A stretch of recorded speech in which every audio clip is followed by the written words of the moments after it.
कक्षा 12वीं के सभी विद्यार्थी ध्यान दें कि त्रैमासिक परीक्षा 2024-25 के लिए मैं लगातार आपकी तैयारी करवा रहा हूँ और सभी क्वेश्चंस अपलोड कर रहा हूँ, है ना। हर एक सब्जेक्ट का वीडियो अपलोड हो चुका है, आप लोग जाकर के देखिए, उनके क्वेश्चन आंसर याद कीजिए, है ना, क्योंकि आपके सिलेबस बेस्ड में क्वेश्चन तैयार करवा रहा हूँ, है ना। और आप लोग सोच रहे होंगे कि ये वो थोड़ी ना बोर्ड है ना, त्रैमासिक है, तो ऐसा नहीं होता है। अगर आप अभी से तैयारी करते हैं तभी आप जा कर के लास्ट में एक अच्छा स्कोर अपनी बोर्ड परीक्षा में कर पाते हैं। तो आपको त्रैमासिक परीक्षा को हल्के में नहीं लेना है, इसे अच्छी तरीके से प्रिपेयर कीजिए इसके लिए और फिर अच्छी तरीके से एग्ज़ाम दीजिए, है ना, क्योंकि अभी से आपकी तैयारी जो है इसके साथ ही होती चली जाती है। सबसे पहले मैं बता दूं कि इस वीडियो में हम क्या देखने वाले हैं। तो देखिए, आरोह जो आपकी पुस्तक है उसके क्वेश्चन रहेंगे, है ना, और बितान दोनों के क्वेश्चन इसमें रहेंगे, है ना। काव्यखंड और गद्यखंड से जो जो क्वेश्चन बन रहे हैं सभी क्वेश्चन इस वीडियो में मैंने इंक्लूड किए हैं।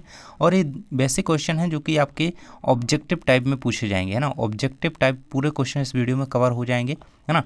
और 2 अंक के रूप में क्वेश्चन जो आते हैं वो भी कवर हो जाएंगे। देखिए, थोड़ा शॉर्ट लैंग्वेज में मैंने आंसर लिखे हैं ताकि आप लोग आसानी से समझ सकें, है ना।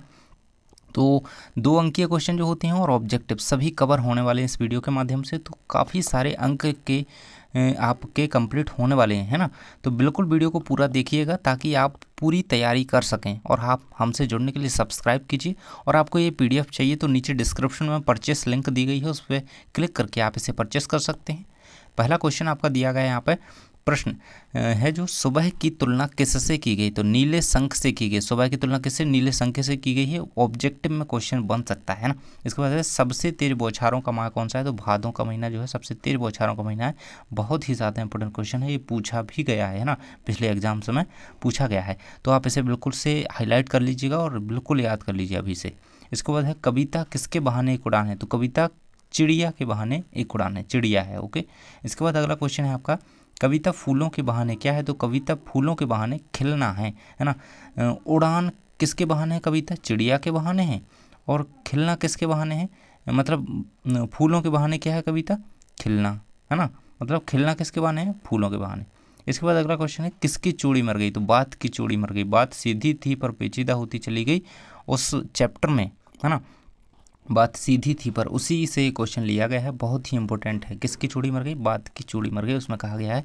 इसके बाद अगला क्वेश्चन है आपका, कैमरे में बंद अपाहिज किस संग्रह से उद्धृत है। देखिए, ये क्वेश्चन है ना, जो इस टाइप का क्वेश्चन बिल्कुल नया कंसेप्ट आया है और बन रहा है। ऐसा क्वेश्चन ज़रूर से ऐसा क्वेश्चन आएगा, पूछा जाएगा, बोर्ड के लिए बहुत ज़्यादा इंपॉर्टेंट है।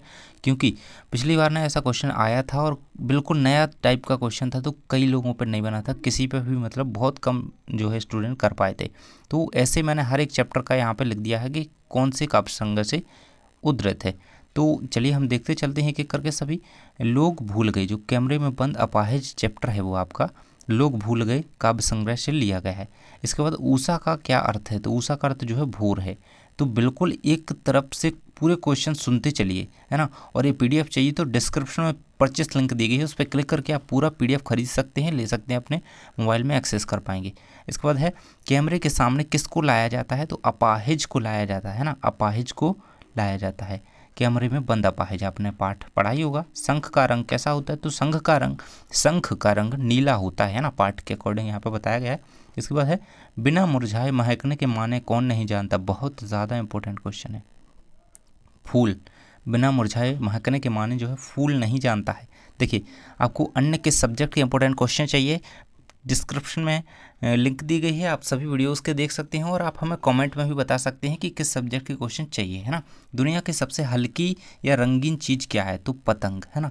आप चैनल को विजिट करेंगे तो आपको बहुत सारे वीडियोस मिलेंगे जो कि आपके लिए हेल्पफुल रहेंगे, तो आप जरूर से देखिएगा। दुनिया की सबसे हल्की व रंगीन चीज़ क्या है, 2 अंक के रूप में क्वेश्चन बन सकता है, बहुत इंपॉर्टेंट है। और ये ऑब्जेक्टिव के लिए भी सही है। इसके बाद है बच्चे किसकी प्रत्याशा में होंगे। इतना ज़्यादा इंपॉर्टेंट क्वेश्चन है, लगभग हर बार पूछा ही जाता है। बच्चे माता पिता की प्रत्याशा में होंगे, मतलब माता पिता के दाना लाने की प्रत्याशा में, याद रखिएगा। इसके बाद नेक्स्ट क्वेश्चन आपका दिया है, कविता के बहाने किस काव्य संग्रह से उद्धृत। मैंने कहा था ना इस टाइप के क्वेश्चन आ रहे हैं, तो बिल्कुल मैंने सबके दिए हैं, सबके लिख दिए हैं ना। इन दिनों कविता के बहाने जो है इन दिनों काव्य संग्रह से लिया गया है। इसके बाद अगला क्वेश्चन है पतंग, है ना। पतंग जो कविता है आपकी, पतंग किस काव्य संग्रह से ली गई, तो दुनिया रोज बनती है काव्य संग्रह से उद्धृत किया गया है। बिल्कुल सभी के मैंने दे दी है, मैं कह रहा हूँ ना, बिल्कुल याद रखिएगा, बहुत ज़्यादा इंपॉर्टेंट है। दिन जल्दी ढलता है किस काव्य संग्रह से लिया गया, तो निशा निमंत्रण से, है ना। आत्म परिचय हो गया, देन जल्दी जल्दी ढलता है, ये दोनों कहाँ से है? निशा निमंत्रण से। ओके, इसके बाद अगला क्वेश्चन है सांसों के दो तार में कौन सा अलंकार है? बहुत ही ज़्यादा इंपॉर्टेंट क्वेश्चन है ना। सांसों के दो तार में रूपक अलंकार है, याद रखिएगा। इसके बाद अगला क्वेश्चन है आपका दिन का पंथी किसे माना गया है? तो दिन का पंथी सूरज को कहा गया है, सूर्य को, है ना, सन। इसके बाद अगला क्वेश्चन है आपका बात सीधी थी पर किस काव्य संग्रह से लिया गया है? कोई दूसरा नहीं काव्य संग्रह से उद्धृत किया गया है। इसके बाद बच्चे प्रत्याशा में कहाँ से झांक रहे होंगे? नीड़ों से झांक रहे होंगे। बहुत बार ये क्वेश्चन पूछा गया है, बिल्कुल से इसे याद रखेंगे, है ना। और आप हमसे टेलीग्राम पर भी जुड़ सकते हैं और इंस्टाग्राम पर हमसे जुड़ करके आप हमसे सीधे बात कर सकते हैं ना। आपको क्या परेशानी आ रही है आपकी बोर्ड परीक्षा में, आप इंस्टाग्राम पर डायरेक्ट हमें मैसेज कर सकते हैं ना। सीधी बात किसके चक्कर में टेढ़ी फंस गई? तो भाषा के चक्कर में सीधी बात टेढ़ी फंस गई। इसके बाद है ऊषा कविता के रचयिता कौन है? तो शमशेर बहादुर सिंह जो है ऊषा के रचयिता है। इसके बाद है ऊषा का जादू कब टूटता है? तो सूर्योदय के समय ऊषा का जादू टूटता है। सूर्योदय, ऊषा का अर्थ क्या होता है? भोर, है ना। तो सूर्योदय के समय जो है भोर का जादू टूटता है। इसके बाद है कपास कौन लाता है? तो कपास जो है बच्चे लाते हैं, यहाँ पे आंसर आपका बच्चे रहेगा। इसके बाद है कवि ने नीले जल में झिलमिलाती देह की तुलना किससे की है? ये भी आपका 2 नंबर के रूप में क्वेश्चन बन सकता है ना। याद रखिएगा प्रातःकालीन सूर्य की किरणों से, है ना। कवि ने नीले जल में झिलमिलाती देह की तुलना प्रातःकालीन जो सूर्य की जो किरणें निकलती हैं उनसे की है। आंसर में लिख लेंगे इसे। इसके बाद पर्दे पर किसकी कीमत है? तो पर्दे पर वक्त या समय की कीमत है, वक्त ही लिखना है आपको। पर्दे पर वक्त की कीमत है, याद रखिएगा। टेलीग्राम और इंस्टाग्राम पर जरूर हमसे जुड़िए आप। नीड़ का निर्माण फिर किसकी रचना है? तो हरिवंश राय बच्चन जी की रचना है नीड़ का निर्माण। इसके बाद नेक्स्ट क्वेश्चन आपका दिया गया सीढ़ियों पर धूप लोग भूल गए के रचनाकार कौन है ना। सीढ़ियों पर लोग धूप भूल गए, है ना, ये रघुवीर सहाय जी की रचना है, याद रखिएगा। आपके में सभी दिए गए हैं, आप लोग देखिए, क्योंकि कोई भी रचना यहाँ पे पूछी जा सकती है आपके कवियों से रिलेटेड।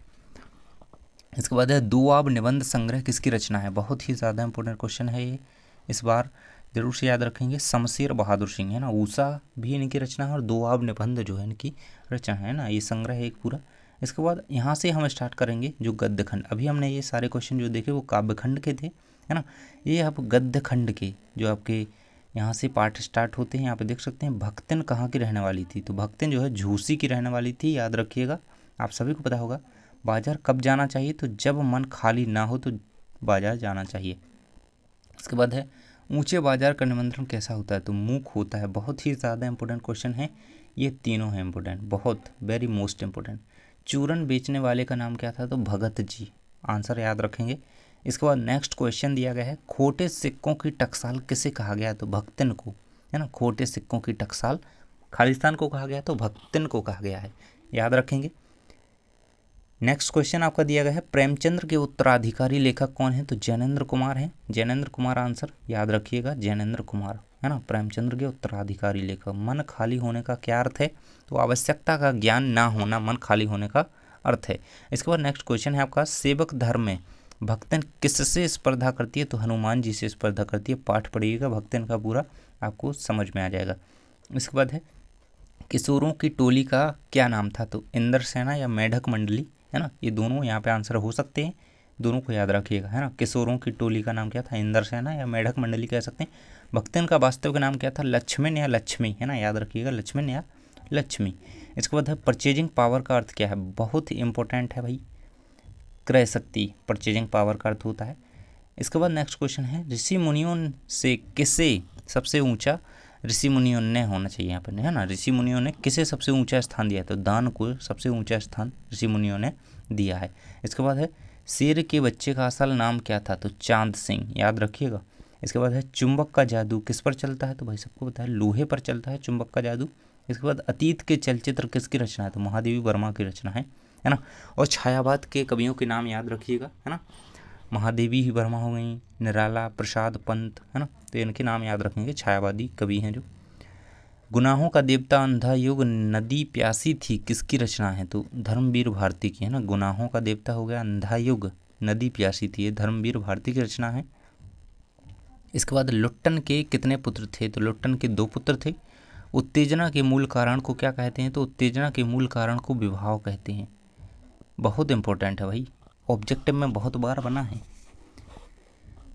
10वां रस कौन सा है?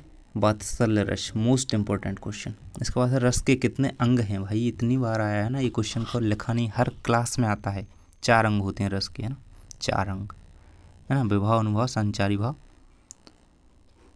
स्थायी भाव। शब्द गुण कितने प्रकार के होते हैं? 3 प्रकार के होते हैं ना। शब्द गुण और शब्द शक्ति दोनों ही 3 प्रकार के होते हैं, याद रखिएगा। शब्द शक्ति और शब्द गुण ये 3 प्रकार के होते हैं। बाजार दर्शन के लेखक कौन है? तो जैनेन्द्र कुमार हैं आपके में। बाजार दर्शन जो पाठ है उसके लेखक जैनेन्द्र कुमार हैं। चौपाई छंद में कितने चरण होते हैं? तो चौपाई छंद में 4 चरण होते हैं। और चौपाई छंद की मात्राओं की बात करें, यदि मात्राएं यदि पूछी जाएं तो चौपाई छंद में जो है 16 मात्राएं होती हैं, याद रखिएगा। बहुत इंपॉर्टेंट क्वेश्चन है, कई बार पूछा गया है। इसके बाद आपका अगला क्वेश्चन नेक्स्ट यहाँ से देखिए, हिंदी बितान के जो गद्य खंड के इंपॉर्टेंट क्वेश्चन आपके रहेंगे ना, हिंदी बितान से अब हम देख रहे हैं ना। अब हमने पूरी आरोह कंप्लीट कर ली है। यहाँ से पहला क्वेश्चन हमारा बितान का होता है स्टार्ट, गद्य खंड का। यशोधर बाबू के आदर्श कौन थे? तो किसंदा, है ना, किसंदा जो है इनके आदर्श थे। किसंदा का पूरा नाम क्या था? तो कृष्णानंद पांडे। बहुत ही ज़्यादा बार ये क्वेश्चन पूछा गया है, बहुत इंपॉर्टेंट क्वेश्चन है। इसके बाद है सिल्वर बेडिंग कहानी का नायक कौन है? यशोधर बाबू, याद रखेंगे। यशोधर बाबू जो है सिल्वर बेडिंग के नायक हैं, है ना। भूषण ने अपने पिता को क्या दिया? तो ड्रेसिंग गाउन, है ना, ड्रेसिंग गाउन, इस तरीके से लिखेंगे,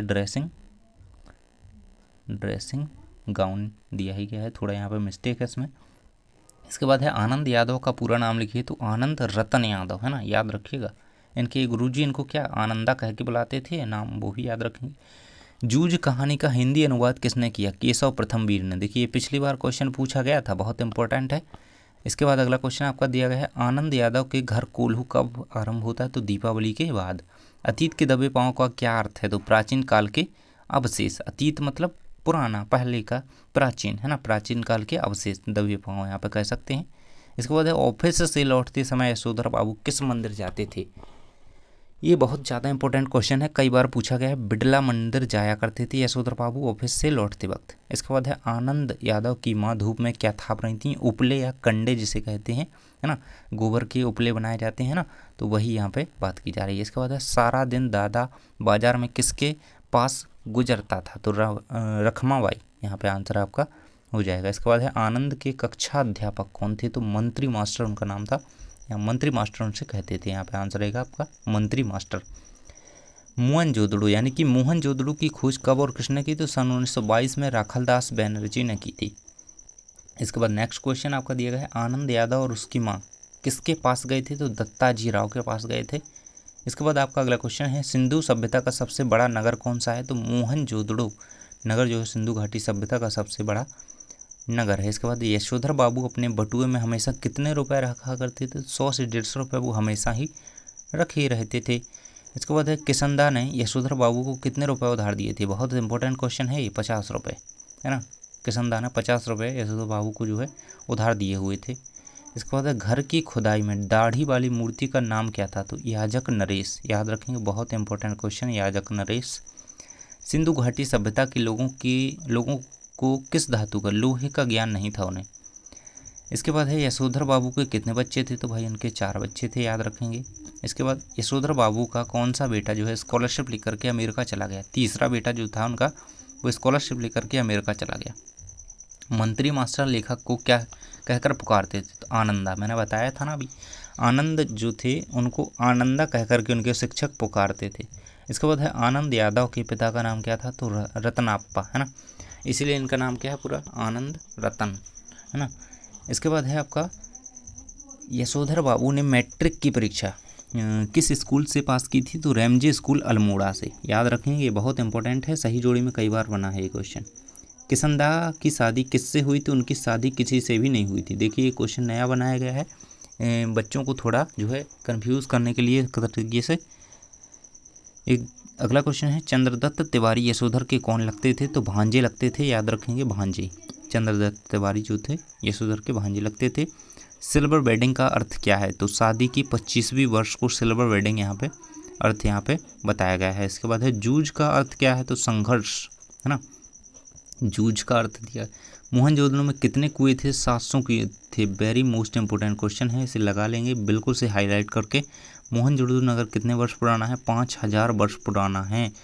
इसके बाद अगला क्वेश्चन है, यशोधर बाबू के कितने बच्चे थे? ये रिपीट हो गया, 4 बच्चे थे। ओके, इसके बाद हमारे क्वेश्चन सभी होते हैं कंप्लीट। यदि आप इतने क्वेश्चन कर लेते हैं तो इनमें से कई सारे क्वेश्चन आपके ऑब्जेक्टिव में, देखिए मैंने यहाँ पे केवल एक शब्द या वाक्य के रूप में इन्हें बताया है, लेकिन ये सही जोड़ी के रूप में भी आ सकते हैं, खाली स्थान के रूप में आ सकते हैं, एक शब्द या वाक्य के उत्तर में तो आ ही सकते हैं, साथ ही सही विकल्प के रूप में भी ये बन सकते हैं।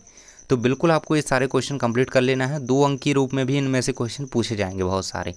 तो आप इन क्वेश्चन को कंप्लीट करने के बाद अन्य सारे वीडियोस देख लीजिएगा। मैंने अन्य वीडियो डाल दी हैं जिसमें आपके पाठगत अन्य क्वेश्चन बताए गए हैं और आपकी व्याकरण रहित क्वेश्चन बताए गए हैं। सारे क्वेश्चन कंप्लीट कीजिएगा। जल्दी ही मिलते हैं नेक्स्ट वीडियो में। Thanks for watching.